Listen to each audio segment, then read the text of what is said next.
Imagine एक IPL franchise का दिल और धड़कन होना, सालों तक उसकी पहचान होना, उस फ्रेंचाइज के साथ 4 आईपीएल ट्रॉफीज उठाना, उनके लिए 5000 प्लस रन स्कोर करना एंड बीइंग द वन जिसको लोग मिस्टर आईपीएल बुलाते हो। इमेजिन वही सेम टीम जब ऑक्शन टेबल पर आपका नाम आता है, 2 करोड़ से ज्यादा पर्स होने के बाद भी आपके बेस प्राइस तक पे भी बिड नहीं किया जाता है, आपको कंप्लीटली साइडलाइन कर दिया जाता है। 13 फरवरी 2022 को एक ऐसी चीज होती है आईपीएल के अंदर जिसको शायद किसी ने भी अपने सपने के अंदर भी नहीं सोचा होगा। सुरेश रैना, चिन्ना थाला ऑफ सीएसके, उनको इस टीम ने भुलाना सही समझा।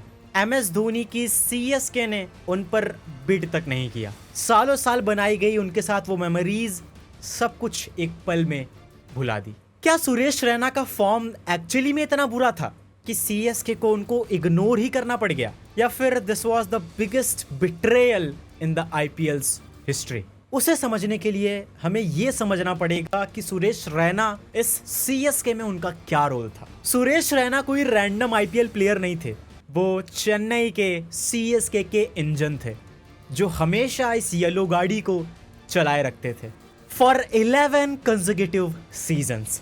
2008 से लेकर 2019 तक सुरेश रैना ने एक भी आईपीएल सीजन में 350 के बिलो स्कोर नहीं किया था।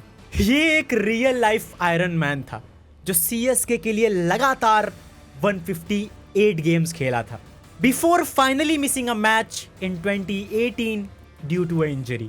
सुरेश रैना ने अपना आईपीएल करियर 5528 रन्स और 39 हाफ सेंचुरीज स्कोर करके खत्म की थी एंड मोस्ट ऑफ देम आई थी हाई प्रेशर के अंदर। उस येलो जर्सी में ही वॉज अनटचेबल। टॉप ऑर्डर से लेकर फिनिश तक ही used to be a bridge जो कि दोनों को जोड़ कर रखता था। सुरेश रैना और सीएसके के बीच में जो क्रैक्स आने चालू हुए थे वो ऑक्शन टेबल पर ही आने शुरू नहीं हुए थे, उसके पहले भी एक लंबी स्टोरी चली थी। वक्त था 2020 का, सारी दुनिया एक हड़बड़ी के अंदर थी। कोविड-19 पूरी दुनिया को टेक ओवर कर रहा था और उस वक्त आईपीएल को शिफ्ट किया गया यूएई में, दुबई में। एंड सडनली एक शॉकिंग न्यूज आती है कि सुरेश रैना सीएसके का कैंप छोड़ चुके हैं, वो वापस इंडिया फ्लाई करके आ चुके हैं बिफोर इवन टूर्नामेंट स्टार्ट होने के पहले। एंड उस टाइम के रूमर्स, मीडिया न्यूज, आर्टिकल्स सब के सब एकदम वाइल्ड थे। कई रिपोर्ट्स ने कहा था कि Suresh Raina was not satisfied with his hotel room, उन्हें एग्जैक्ट सेम बालकनी चाहिए थी जैसी एमएस धोनी को दी गई थी। सीएसके के ओनर एन श्रीनिवासन ने एक बार मीडिया में आकर कहा भी था कि success sometimes gets to your head. पर रियलिटी में सुरेश रैना के साथ जो हो रहा था वो एक ट्रैजिक इंसिडेंट था। वो किसी होटल रूम से डिससेटिस्फाइड नहीं थे, ना ही उन्हें कोई बालकनी चाहिए थी। रैना ने लेटर ऑन रिवील किया था कि पंजाब के अंदर उनकी फैमिली एक विक्टिम बन चुकी थी। उनकी फैमिली पर ब्रूटल अटैक्स हो रहे थे बाय द लोकल गैंग्स।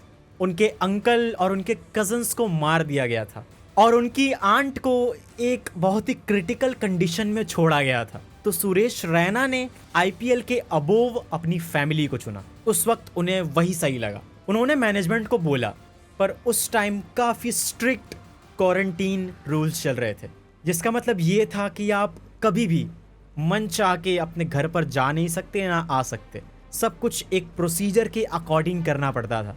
और वहीं से धीरे धीरे इस रिलेशन में क्रैक आने शुरू हुए। सुरेश रैना एक लॉयल सोल्जर से एक अनरिलायबल प्लेयर माने जाने लगे।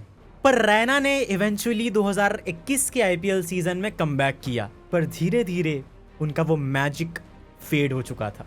12 मैचेस में उन्होंने बस 160 रन बनाए with the struggling average of 17.77। उनके करियर में फर्स्ट टाइम वो बेंच पर थे during the playoffs. And eventually CSK उस सीजन का आईपीएल फाइनल जीतती है, पर सुरेश रैना को सब कुछ साइडलाइन होकर देखना पड़ता है। उनके प्लेस पर आते हैं रॉबिन उथप्पा। लेटर ऑन उनको रिलीज किया जाता है।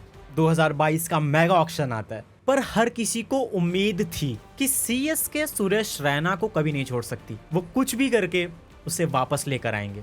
सीएस के फैंस ने, सुरेश रैना के फैंस ने और इस पूरे आईपीएल ने क्लोजली देखा कि उनका नाम कब कॉल किया जाएगा उस मेगा ऑक्शन में, और टेबल पर उनका नाम आता है और हर कोई हैरान रह जाता है। सीएसके सुरेश रैना के लिए कोई इंटरेस्ट नहीं दिखाती।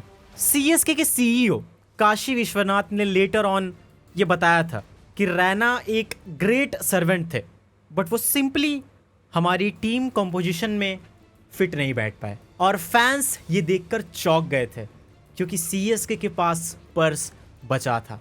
वो राइडू को वापस खरीद लाए थे, ब्रावो को वापस खरीद लाए थे, उन्होंने दीपक चहर पे काफ़ी सारा पैसा खर्चा किया था। बट एक इंसान जिसने सीएसके को सीएसके बनाया, उसको इग्नोर कर दिया गया। और 2026 तक आज भी ऐसा फील होता है कि सुरेश रैना और सीएसके आज भी बहुत डिस्कनेक्टेड है।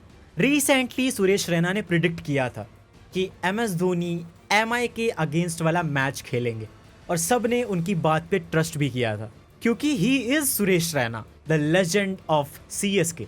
तो ज़रूर उन्हें सीएसके का कुछ इनसाइडर बात पता होगा। पर इन दी एंड होता क्या है, एमएस धोनी कोई मैच नहीं खेलते और फैंस एक बार फिर से कॉल आउट करते हैं कि सुरेश रैना अब बस इस टीम के लिए एक आउटसाइडर बन के रह चुके हैं, जिस टीम को कभी उन्होंने खुद अपने हाथों से बनाया था। और कई सारे फैंस आज भी एक सवाल पूछते हैं कि इन सारी कंट्रोवर्सी में, इस सारे ड्रामा में एमएस धोनी ने इंटरफेयर क्यों नहीं किया? क्योंकि अगर एमएस धोनी इस टीम के थाला थे तो सुरेश रैना चिन्ना थाला थे। तो क्यों एमएस धोनी आगे नहीं आए उनके सपोर्ट में? उनका कनेक्शन इतना स्ट्रांग था कि वो दोनों सेम डे पर रिटायर हुए थे फ्रॉम द इंटरनेशनल क्रिकेट, अगस्त 15, 2020। पर आज के इस करंट आईपीएल में इमोशंस फिट नहीं बैठते अब in exchange of the money.